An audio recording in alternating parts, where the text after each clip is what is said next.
morning, everybody. It's Christmas Day, and I hope everyone is having a wonderful day.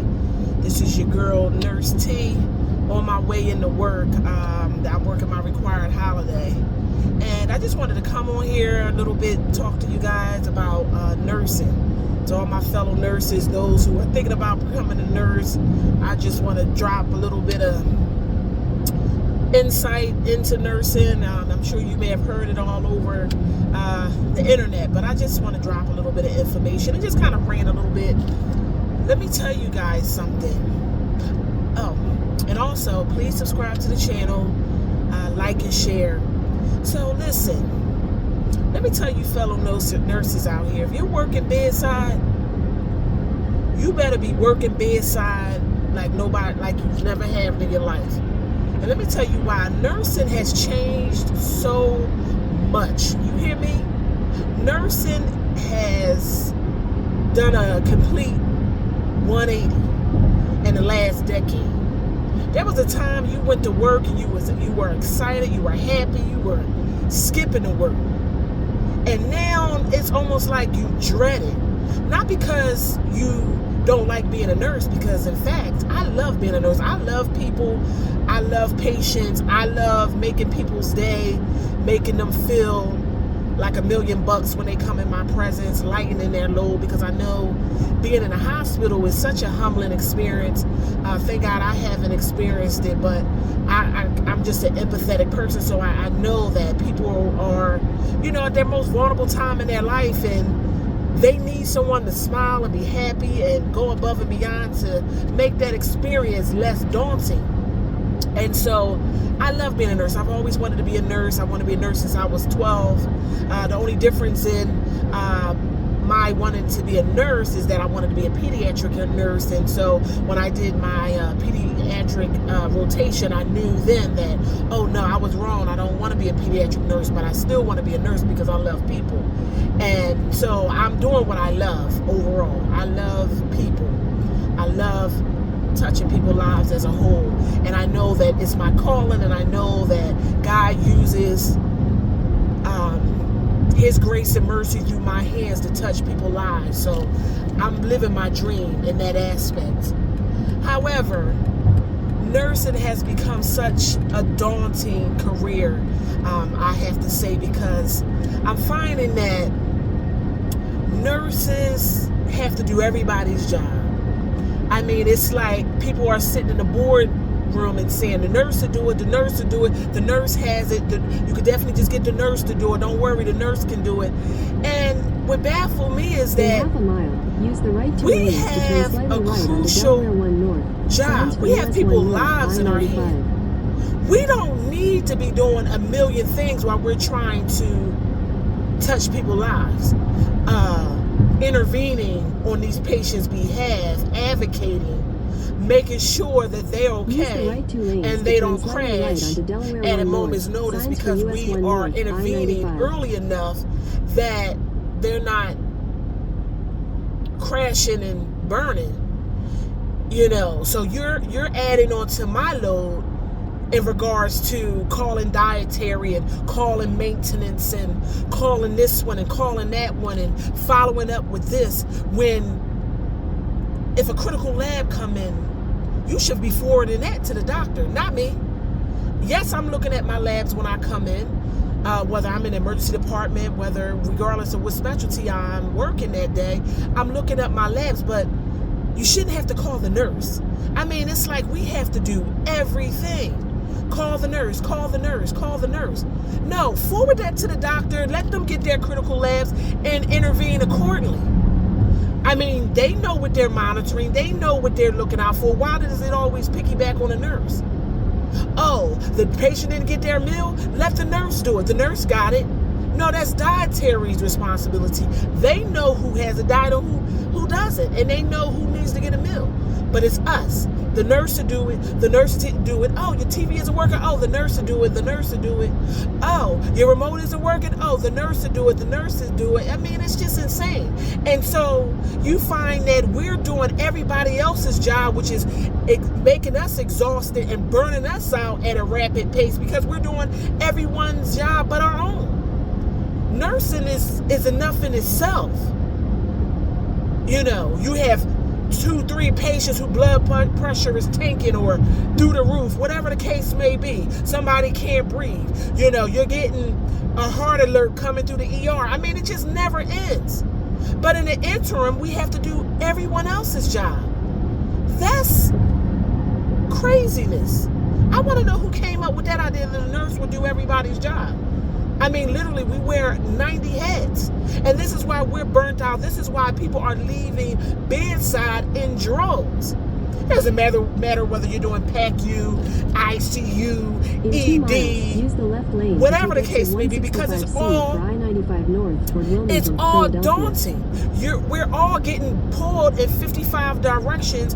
It's just what it is. You're not.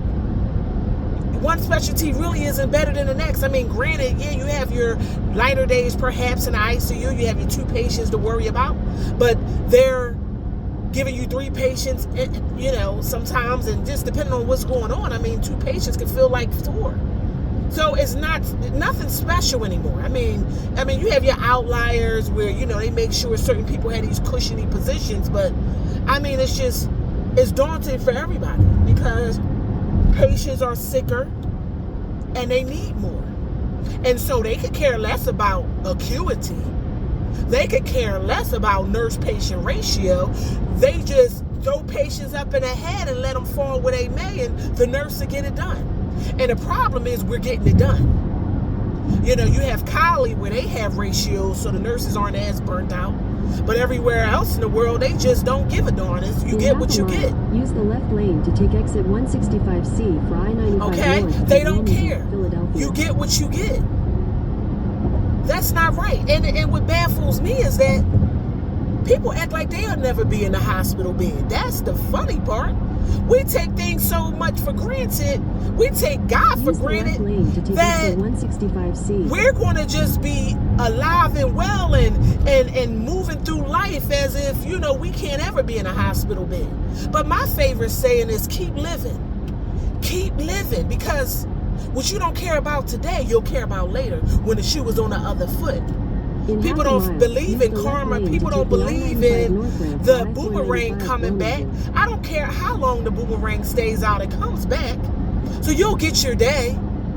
And yeah, you could be so far removed from the hospital, you just making up these rules and just throwing stuff out there randomly. But those same rules that you're making, you'll end up being in that hospital bed and getting the brunt of it, and your nurse is being pulled in 90 million directions, and she sticking her head in and running right back out. She's doing her rounds and saying, oh, you okay? All right, good. All right, bye-bye. You're not getting that holistic care that really matters, not the throwing the pills at you and, you know, doing all this other stuff. It's that holistic care where, you know, we caring about the whole part of you. And that's why most of us became nurses, about the holistic part. But we don't get to do any of that. We get to do a lot of tasks and finish and complete this and everything else in between. So this is why nursing has become just a daunting career. And everyone's leaving. And so the wisdom I would impart, I guess I went off on my rant, is that if you're going to work like an Egyptian slave, that's my saying, you may as well get the best dollar that you could possibly get. Long gone are the days that you're gonna work for a company for 25 years worrying about your retirement. Guess what? You're gonna still get your money. You can bail out and still get your retirement money and live well later. You don't need to stay at a place of employment for 35 years and get capped out far as being loyal. No, the loyalty is gone. There's no loyalty because they're not loyal to you. They don't give a darn about you. That's evident in just how they go about the nurse-patient ratio. Forget that. Okay, if you get a 3% raise a year, I mean, what is that, $1.25? Keep left to stay on I-95 North. Follow signs for I-95. All your hard labor is only worth $1?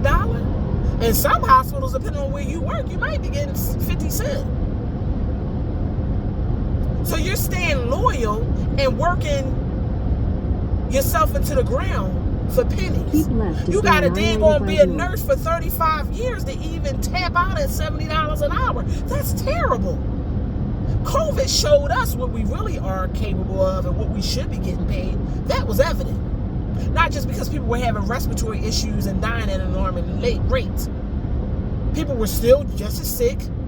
I mean, yeah, a lot of patients died much quicker because of COVID, but I mean, we still were working hard. We still had the same nurse-patient ratio. So, I mean, COVID showed us that. I mean, we could get 120, 130 overtime pay during COVID was $200. What? But now, you know, the hourly rate is what it is. It's not, you know, increasing with inflation. So why are you being faithful to an organization, you know, playing the slow game? Because that's what it is.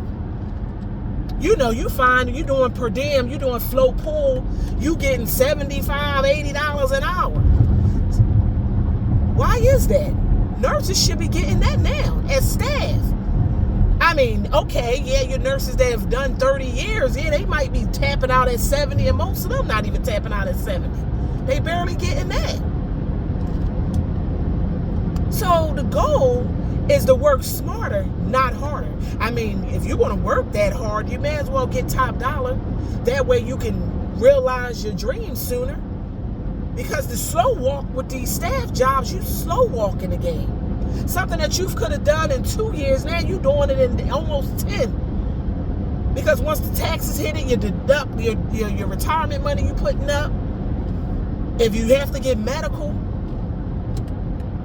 you know, so whatever rate you getting is getting ate up with all your deductions. I mean, you all know what those checks look like after all your deductions getting paid bi-weekly. It's not much, even getting 6 figures. You're getting 120 a year, 130 a year. Look at your pay stub. You know what it looked like. That's craziness. And everything else in the world is going up.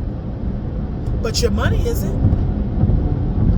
Yeah, they're giving you the little token raises every year. But you really should be getting paid top dollar. There shouldn't be a nurse in the world not getting at least $65 an hour minimally. And I don't care how long you've been a nurse. I mean, some institutions, they have it now where the new grads are coming out getting about $48 an hour, which is great, where that wasn't the case back in the day. So kudos to them. But nurses should be getting top dollar. $70, $75 and more. You shouldn't have to work night shift to get a good dollar. I'm not working night shift. Those days been gone. Because night shift is hell on wheels too. There was a time you worked night shift, by midnight you might be able to sit to about 5. I mean, yeah, do your rounds and all, but you're not working into the ground. Oh, guess what? You are now. You running around all night. You getting admissions all night. You got your patients up all night. They don't even sleep. So it's no cushiony shift. The only good thing about working nights is that, you know, the management aren't around. But that don't faze me anymore. I'm working day shift. I need my health is more important. I don't care about that. You know, so my gem here is that you need to work smarter. If you marry, you have a spouse, let the medical be on your husband. Or, I mean, and even whether he's in the medical field, whatever his field is, let him pick up the medical. You as a woman, you work smarter because it damages us more than a man. A man is meant to have to work as hard because God made his back strong enough to do so. That's not for you. So let him pick up the medical. And you be a PRN princess or a part-time princess, work your little 2 days a week. You're not going to get burnt out as much. You work your little 2 shifts and go about your business. If you must work staff. But that's what you need to do. Part-time it up. Per diem it up. And still do travel. Travel's where it's at. Deal with people in increments and keep on moving. Work smarter, not harder. Because it's taking you 90 years to get the money that you deserve. You're doing too much. They piling more on. Oh, we upgraded. We need you all to do this, and yeah, you have to do this and do this and do that, and bop, bop, bop, bop. Like I said, the nurse will do it. Listen, nurses, you got to work smarter out in this game. You're going to have to. For your family, for everybody. Food costs through the roof. And if you have a large family, I feel sorry for you. Because groceries are insane. You get one bag of groceries for about 130. And that's with seasonings and things of that nature. You're not even like getting any real substance. You're getting the meal for that day. You might be able to throw some shrimp in the freezer, but you're not getting much. So your dollar, you need more money for it to go farther. You can't be working for chump change. You just can't. Anyway, this is your Nurse T, and please like and subscribe to the channel. I thank you for sitting around listening to my rant for the last 15 minutes, but I'll be around. You know, if you have any insight, you want to rant, you want to, you know, have something to say, please leave a comment and let me know what your struggles are, how you feeling out here being a nurse, still working bedside. But I'll talk to you later, and in the meantime, have a good day.